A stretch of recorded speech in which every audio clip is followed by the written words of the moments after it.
틀리면 안 된다. 할머니 망신 주지 마라. 조용한 강당에 울려 퍼진 시어머니의 목소리.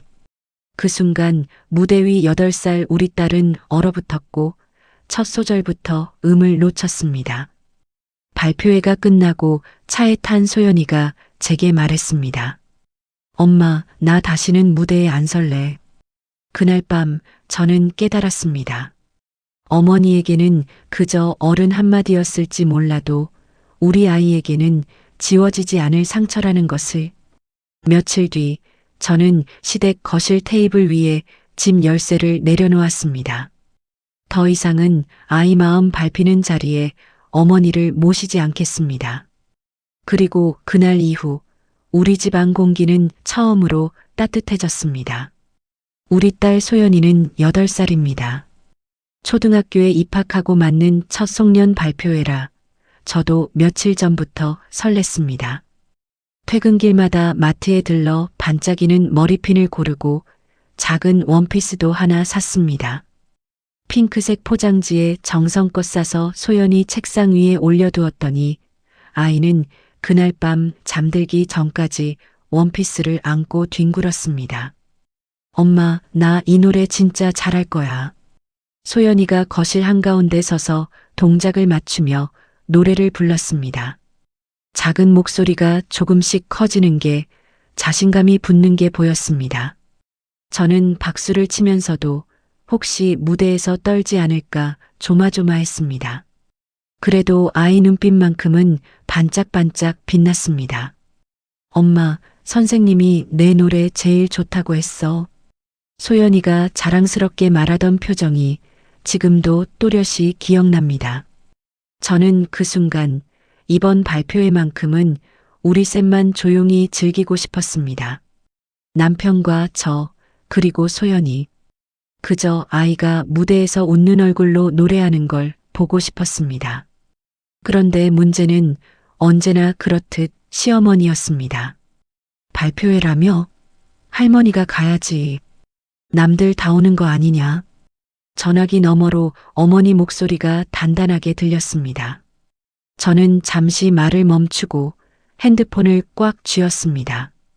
사실 저는 이번만큼은 우리 셋만 가고 싶었습니다. 하지만 남편은 늘 그랬듯 애매했습니다. 당신 어머니도 기대하고 계시잖아. 그냥 모시고 가지 뭐. 남편은 소파에 앉아 TV를 보며 대수롭지 않게 말했습니다. 어머니는 평소에도 아이 일 하나하나에 의견이 많았습니다. 유치원 재롱잔치 때도 애가 왜 저런 옷을 입었냐부터 시작해 머리를 왜 저렇게 묶었냐고 저는 하루 종일 지적을 들었습니다. 그날도 집에 돌아와 소파에 주저앉았던 기억이 납니다. 소연이는 제 눈치를 보며 조용히 제 옆에 와서 앉았었죠. 그래도 이번에는 제발 그냥 조용히 지켜봐 주시길 바랐습니다. 소연이가 무대에서 떨지 않고 웃으며 노래를 마칠 수 있게요. 하지만 그런 제 바람이 얼마나 순진한 기대였는지 저는 그때 아직 몰랐습니다. 어쩌면 알고 싶지 않았는지도 모릅니다. 창밖으로 첫눈이 내리던 밤, 저는 소연이 방문 앞에 서서 한참을 망설이다가 조용히 불을 껐습니다. 발표회 날 아침, 어머니는 약속 시간보다 30분이나 일찍 우리 집 앞에 도착했습니다. 현관벨이 울렸을 때 저는 부엌에서 소연이 도시락을 싸고 있었습니다. 시계를 보니 아직 9시도 안 된 시간이었습니다. 남편이 황급히 현관문을 열었고 저는 앞치마를 벗으며 뒤따라 나갔습니다. 현관문을 열자마자 어머니가 제일 먼저 하신 말은 이거였습니다. 이게 무슨 발표회 복장이냐? 너무 수수하잖아. 하늘색 원피스에 흰 스타킹을 신은 소연이가 어머니 앞에서 움찔했습니다. 그건 소연이가 가장 좋아하는 옷이었고 담임 선생님도 단정하다고 칭찬했던 옷이었습니다. 하지만 어머니 눈에는 마음에 들지 않았던 모양입니다. 아이고, 애 얼굴이 쫙 죽어 보이네. 립이라도 살짝 발라줘야 하는 거 아니냐? 어머니는 소연이 턱을 들어 올리며 이리저리 살폈습니다. 소연이 눈빛이 흔들렸습니다. 어머니, 아직 초등학교 1학년인데요. 제가 웃으며 넘기려 하자 어머니는 입꼬리를 빗둘게 올리며 말했습니다.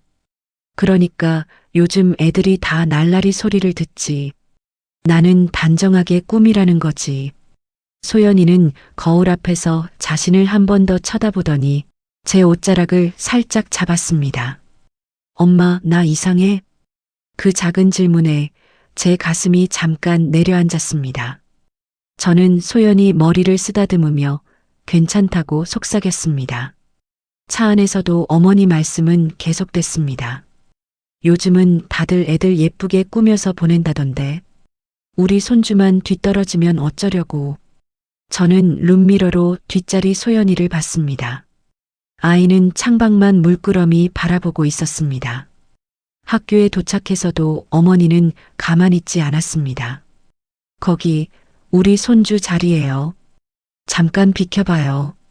다른 학부모들이 눈치를 보며 자리를 양보하자 저는 얼굴이 화끈거렸습니다. 몇몇 엄마들이 수군거리는 소리가 희미하게 들렸습니다. 어머니, 그냥 앉으신 곳에서 보셔도 잘 보여요. 제가 조심스럽게 말했습니다. 아니, 손주 나오는 건데 가까이서 봐야지. 큰애는 왜 이렇게 소심에 빠졌어? 주변 학부모들의 시선이 하나둘 우리 쪽으로 쏠렸습니다. 저는 억지 웃음을 지었지만 속으로는 쥐구멍이라도 찾고 싶었습니다. 옆에 앉은 한 엄마가 저를 힐끗 보더니 고개를 돌렸습니다. 무대 조명이 켜지고 사회자가 나왔습니다. 발표회가 시작되는 순간 저는 가슴이 두근거리기 시작했습니다. 소연이 차례가 점점 다가오고 있었습니다. 그 불편한 공기가 곧 더 큰 일의 전조라는 걸 그때는 몰랐습니다. 드디어 소연이 차례가 됐습니다. 앞 순서 아이들이 차례로 무대에 올라 노래를 부르는 동안 저는 손을 꼭 쥔 채 숨을 참았습니다. 옆에 앉은 어머니는 팔짱을 낀 채 무대를 뚫어지게 바라보고 계셨습니다. 다음은 1학년 3반 김소연 학생입니다. 사회자 선생님의 목소리가 강당에 울려 퍼졌습니다. 무대 옆에서 소연이가 천천히 걸어 나왔습니다. 작은 어깨가 살짝 떨리는 게 제 눈에는 또렷이 보였습니다. 소연이는 마이크 앞에 서서 잠깐 숨을 들이켰습니다. 반짝이는 조명 아래 서 있는 아이 모습이 그렇게 작고 떨려 보일 수가 없었습니다. 저는 가슴이 조여왔습니다. 그때였습니다. 조용해진 강당 안에서 어머니의 목소리가 터져 나왔습니다. 소연아, 틀리면 안 된다. 할머니 망신 주지 마라. 강당 안 공기가 순간 얼어붙었습니다. 옆에 있던 다른 엄마가 흠칫 놀라 저를 쳐다봤습니다. 앞줄에 앉은 학부모들이 일제히 뒤를 돌아봤습니다. 저는 황급히 어머니 팔을 잡았습니다. 어머니, 조용히 좀 하세요. 애가 더 떨잖아요. 제 목소리는 떨렸지만 어머니는 대수롭지 않다는 표정이었습니다. 그러나 이미 늦었습니다.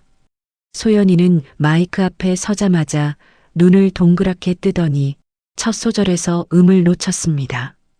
아이 손이 떨리는 게 무대 위에서도 보였습니다.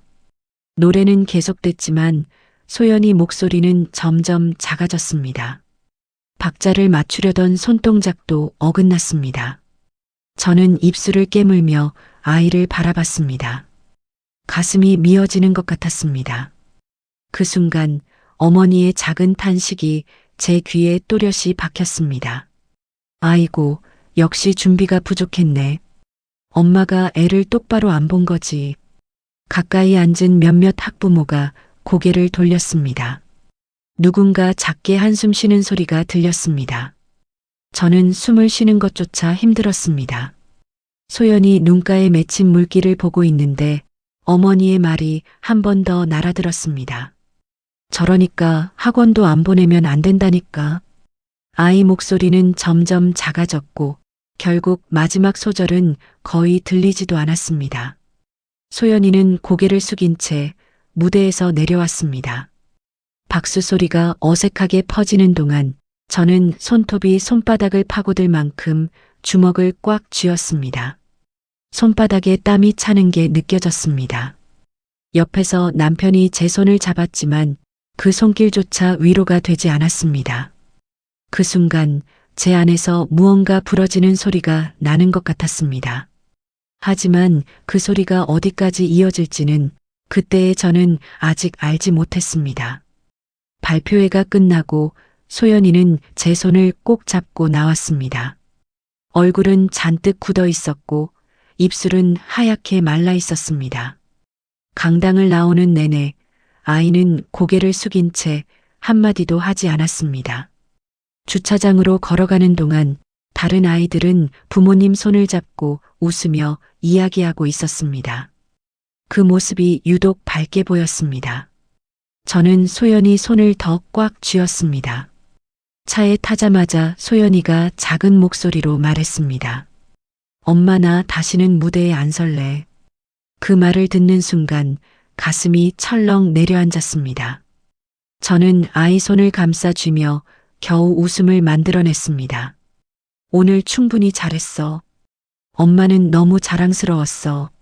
목소리가 떨리지 않으려고 애써 힘을 주었습니다. 하지만 뒷자리에서 어머니는 또 말을 시작했습니다. 애가 무대라는 게 뭔지 오늘 제대로 배웠을 거다. 실수하면 창피한 거지. 그걸 겪어봐야 사람이 크는 거야.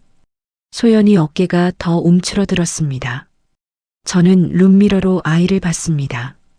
소연이는 창밖만 바라보고 있었습니다. 눈가가 빨개져 있었습니다. 저는 운전대를 잡은 남편을 흘끗 쳐다봤습니다. 여보, 뭐라도 좀 말해. 제 목소리는 낮았지만 간절했습니다. 남편은 한숨을 쉬며 중얼거렸습니다. 당신도 너무 예민하게 굴지 마. 엄마가 그냥 하는 소리지 무슨 악의가 있겠어. 그 말에 저는 더 이상 아무 말도 하지 못했습니다. 차 안은 무겁게 침묵만 흘렀습니다. 신호등 앞에 차가 멈출 때마다 소연이 코 훌쩍이는 소리만 들렸습니다. 집에 돌아오자마자 소연이는 방으로 들어가 문을 닫았습니다. 똑 하고 문 닫히는 소리가 유난히 크게 들렸습니다. 거실에는 어색한 정적만 가득했습니다. 어머니는 소파에 앉아 TV를 켜며 말했습니다. 나 때는 말이야, 저 나이 때 이미 집안 살림 다 했다. 요즘 애들은 너무 유약해. 울고불고 난리야. 저는 부엌 싱크대 앞에 서서 물을 틀어놓고 한참 동안 아무것도 하지 못했습니다. 흐르는 물소리 뒤로 어머니 목소리가 계속 들려왔습니다. 저는 그 소리가 귀를 막아도 사라지지 않을 것 같았습니다. 내가 예민한 걸까? 아니면 이 집이 이상한 걸까? 그 밤 거실 불을 끄고 창밖을 보며 서 있는데 문득 이런 생각이 들었습니다. 이대로 계속 살면 우리 아이는 어떻게 될까? 소연이 방에서 희미하게 훌쩍이는 소리가 들려왔습니다. 저는 방문 앞에 서서 노크를 하려다 말았습니다. 지금 들어가서 뭐라고 말해야 할지 아무것도 떠오르지 않았습니다. 그저 문 앞에 조용히 서서 한참을 그렇게 있었습니다. 다음 날 아침 소연이는 평소보다 한참 늦게 방에서 나왔습니다. 눈이 퉁퉁 부어 있었고 목소리는 작았습니다. 엄마, 학교 가기 싫어. 그 말을 듣는 순간 머릿속이 하얘졌습니다. 저는 소연이를 꼭 안아주었습니다. 아이 어깨가 작게 떨리는 게 느껴졌습니다. 하지만 억지로라도 아이를 등교시켜야 했습니다. 오늘만 가보자. 힘들면 엄마한테 전화해. 소연이는 고개만 끄덕이고 천천히 가방을 챙겼습니다. 학교 앞까지 배웅하고 나서 저는 담임 선생님께 따로 연락을 드렸습니다. 손이 떨려서 전화기를 2번이나 떨어뜨렸습니다. 어제 발표회에서 실수가 있었는데 혹시 소연이 오늘 좀 멍해 보이더라도 이해해 주세요.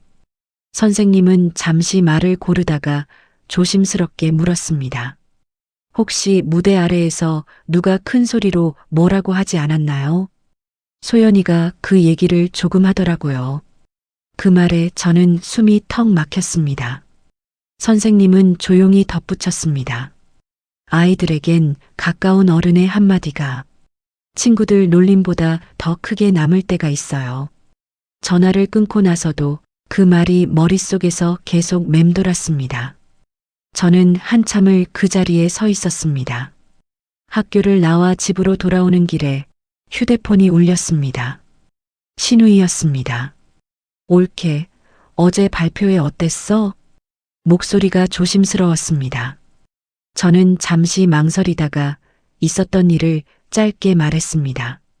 신우이는 한숨을 길게 쉬었습니다. 어제 엄마한테 전화 왔었어. 애가 무대에서 버벅거리길래 한마디 해줬다고. 우리 며느리가 애를 너무 물러터지게 키운다고.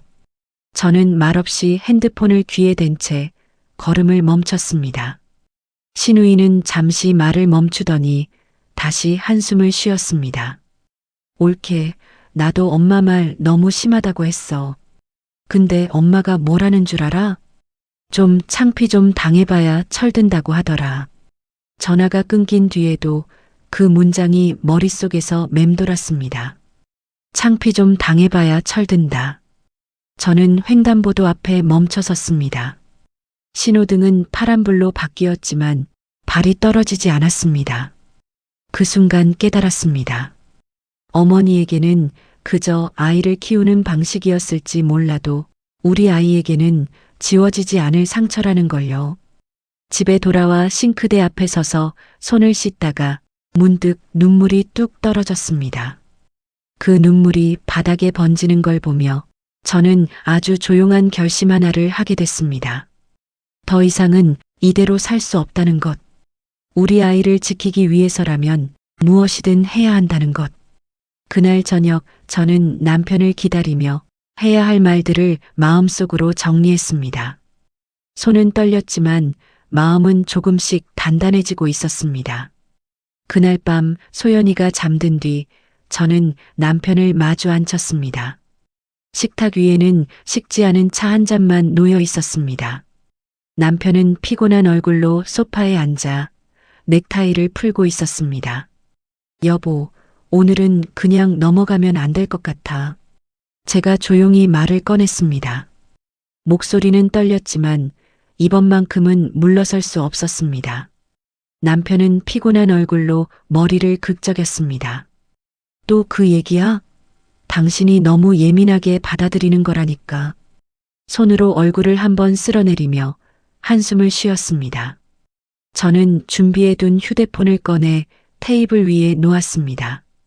통화 녹음 파일을 틀었습니다. 신우이와의 통화에서 들은 어머니의 생생한 목소리가 흘러나왔습니다. 좀 창피 좀 당해봐야 철든다. 내가 며느리 대신 애 교육시키는 거다. 녹음이 끝나자 거실은 조용해졌습니다. 시계 소리만 똑딱똑딱 들렸습니다. 남편 표정이 천천히 굳어갔습니다. 엄마가 이렇게까지 말했어? 남편은 휴대폰을 물끄러미 바라보았습니다. 손이 미세하게 떨리는 게 보였습니다. 저는 남편을 똑바로 바라보며 말했습니다. 당신이 평생 봐온 엄마는 그냥 잔소리 많은 어른일지 몰라. 근데 소연이한테는 무대 위에서 창피를 준 사람이야. 목소리가 점점 커졌습니다. 그걸로 애가 학교 가기 싫다는데 이게 아직도 어른 한마디로 보이냐고. 남편은 한참 동안 아무 말도 못했습니다. 창밖만 바라보며 깊은 한숨을 내쉬었습니다. 그러다 천천히 입을 열었습니다. 미안해. 나 우리 집에서 늘 그랬던 방식이라 그냥 당연한 줄 알았나 봐. 남편 목소리는 낮았지만 진심이 담겨 있었습니다. 처음으로 남편이 제 편을 들어주는 것 같았습니다. 남편은 깊은 한숨을 내쉬며 말을 이었습니다. 당신 말이 맞아. 적어도 우리 아이한테만큼은 똑같은 걸 반복하면 안 되겠지. 그날 밤 우리는 늦은 시간까지 이야기를 나눴습니다. 앞으로 시댁과의 관계를 어떻게 정리할지, 어떤 선을 분명히 그을지. 남편은 차 한 모금을 마시고 천천히 말했습니다. 다음에 있을 학교 행사는 우리 셋만 가자. 엄마한테는 미리 말해둘게. 그 말을 듣는 순간 제 마음 한쪽에 아주 작은 빛이 켜지는 느낌이 들었습니다. 눈가가 뜨거워졌지만 울지 않으려고 애썼습니다.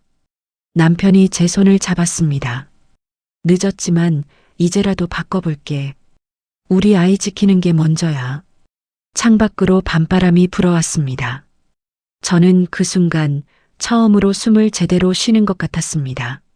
하지만 그 작은 빛이 곧 얼마나 큰 불꽃으로 번질지는 그때의 저는 아직 몰랐습니다.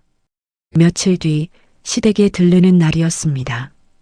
이번에는 제가 먼저 가자고 했습니다. 정리할 말을 정면으로 꺼내야 할 것 같았습니다. 남편도 고개를 끄덕였습니다. 차 안에서 남편이 물었습니다. 괜찮겠어? 저는 창밖을 보며 대답했습니다. 괜찮아야지.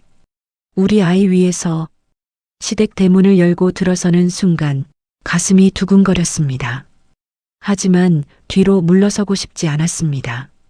거실에 앉자마자 어머니는 지난 발표회 얘기를 꺼냈습니다. 그날 애가 좀 버벅이긴 했지. 뭐, 그 정도야 경험이라 생각하면 되는 거고. 커피를 한 모금 마시며 태연하게 말했습니다. 저는 더 이상 웃지 않았습니다. 대신 조용히 어머니를 바라보며 말을 꺼냈습니다. 어머니, 그날 말씀 때문에 소연이가 학교 가기 싫다고 했습니다. 어머니 눈썹이 올라갔습니다. 커피잔을 내려놓는 소리가 탁 하고 울렸습니다. 아니, 그깟 한마디에 그래? 애를 뭘 그렇게 유리병에 넣어 키우니? 좀 부딪히고 깨져봐야지. 그때 남편이 나섰습니다. 어머니, 그게 그깟 한마디가 아니었어요. 남편 목소리는 낮았지만 단호했습니다. 어머니는 아들을 향해 눈을 부릅떴습니다. 너까지 왜 이러니? 내 아버지랑 나 이렇게 키워서 너 사람 만들었어. 남편은 깊게 숨을 들이켰다가 천천히 내쉬었습니다. 어머니가 우리한테 했던 방식이 다 옳았던 건 아니었어요. 저도 많이 상처받았고 그걸 그냥 당연한 줄 알고 살았던 것 같아요. 저는 남편을 힐끗 보고 다시 어머니를 바라봤습니다. 준비해온 말을 이어갔습니다. 앞으로 아이 학교 행사에는 저희 셋만 가려고 합니다. 소연이 마음이 먼저라서요. 뭐, 내가 손주 행사에 못 가게 하겠다? 어머니 목소리가 한 옥타브 올라갔습니다. 손이 테이블을 탁 쳤습니다. 내가 우리 집 며느리 맞니? 요즘 며느리들은 시댁을 아주 발로 차네. 그 순간 저는 조용히 가방에서 집 열쇠를 꺼냈습니다. 시댁 현관문 비밀번호가 바뀌기 전 혹시 몰라 받아두었던 여분 열쇠였습니다. 어머니, 이건 이제 필요 없을 것 같아요. 허락도 없이 들르는 일 앞으로는 없을 거니까요. 탁 하고 열쇠가 테이블에 떨어지는 소리가 거실 안에 크게 울렸습니다. 어머니는 열쇠를 물끄러미 바라보았습니다. 우리 가족이 어디까지 연락을 할지, 얼마나 찾아뵐지는 저희가 정할게요. 더 이상은 아이 마음 밟히는 자리에는 어머니를 모시지 않겠습니다. 어머니 얼굴이 굳어졌습니다. 입술이 파르르 떨렸습니다. 그래, 내 맘대로 해봐라. 두고 보면 누가 손해인지 알게 될 거다. 저는 의자를 밀고 일어섰습니다. 이미 너무 많은 걸 잃었어요, 어머니. 더 잃기 전에 멈추려는 겁니다. 집을 나오는 길, 겨울바람이 얼굴에 차갑게 부딪혔지만 가슴 한가운데는 이상하게도 뜨거웠습니다. 그리고 저는 이제 더 이상 뒤로 물러서지 않겠다고 마음먹었습니다. 그 후로 몇 달이 지났습니다. 어머니와의 연락은 크게 줄었습니다. 가끔 남편 휴대폰으로 전화가 오면 남편이 밖에서 짧게 통화하고 들어와 조용히 상황만 전해줬습니다. 엄마가 요즘 몸이 좀 안 좋다네. 그래도 예전처럼 막말하진 않으시더라. 저는 고개를 끄덕이며 말했습니다. 안부는 챙기되 선은 지키자. 우리 아이 마음이 먼저야. 남편도 조용히 고개를 끄덕였습니다. 소연이는 예전보다 훨씬 밝아졌습니다. 주말이면 거실에서 피아노를 치며 노래를 부르고 다음 학교 발표회에 나가고 싶다고 스스로 말했습니다. 이번에는 엄마랑 아빠만 와주면 안 돼?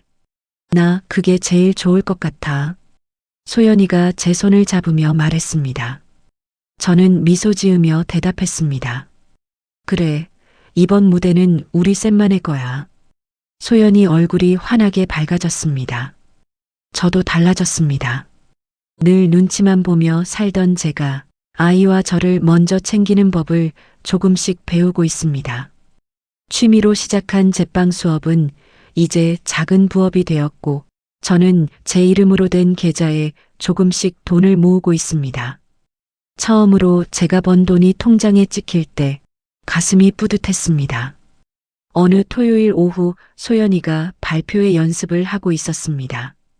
남편은 옆에서 박수를 쳐주고 저는 주방에서 케이크를 굽고 있었습니다. 거실 창밖으로 해가 지는 걸 바라보며 문득 이런 생각이 들었습니다. 단절은 미움이 아니라 지켜야 할 것을 지키기 위한 선택이구나. 시댁과의 관계는 예전만큼 자주 이어지지 않습니다.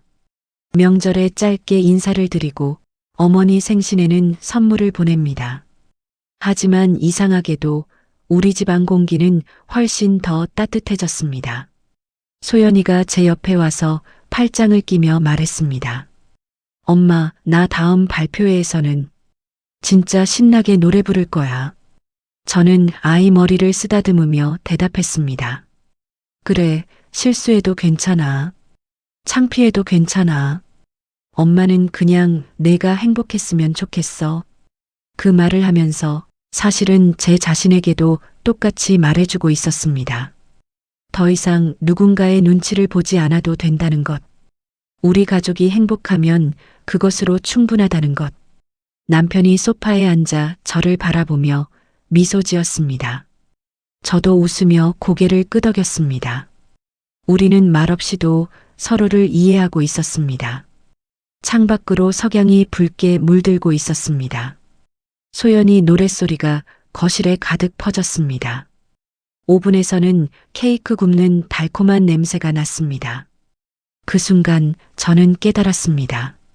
이제야 비로소 내 인생의 무대에도 내가 서는구나. 그리고 그 무대는 누가 봐주지 않아도, 누가 박수 쳐주지 않아도 충분히 아름다웠습니다. 그 후로 소연이는 다시 무대에 섰습니다. 이번에는 떨리지 않았습니다. 관객석에는 엄마와 아빠만 앉아 있었으니까요. 아이는 환하게 웃으며 노래를 불렀고 저희는 박수를 치며 함께 웃었습니다. 그 순간이 우리 가족에게는 가장 완벽한 무대였습니다. 단절은 미움이 아니었습니다. 지켜야 할 것을 지키기 위한 용기 있는 선택이었습니다. 이제 저는 알고 있습니다. 누군가의 눈치를 보지 않아도 우리 가족이 행복하면 그것으로 충분하다는 것을요. 여러분도 혹시 지금 누군가의 말 한마디에 상처받고 계신가요? 그렇다면 기억해 주세요. 당신에게도 아니오라고 말할 권리가 있다는 것을요. 여러분의 이야기가 궁금합니다. 댓글로 여러분의 경험을 나눠주세요. 구독과 좋아요는 더 많은 이야기를 전하는 힘이 됩니다. 명작사 연방과 함께 해주셔서 감사합니다. 다음 이야기도 기대해 주세요.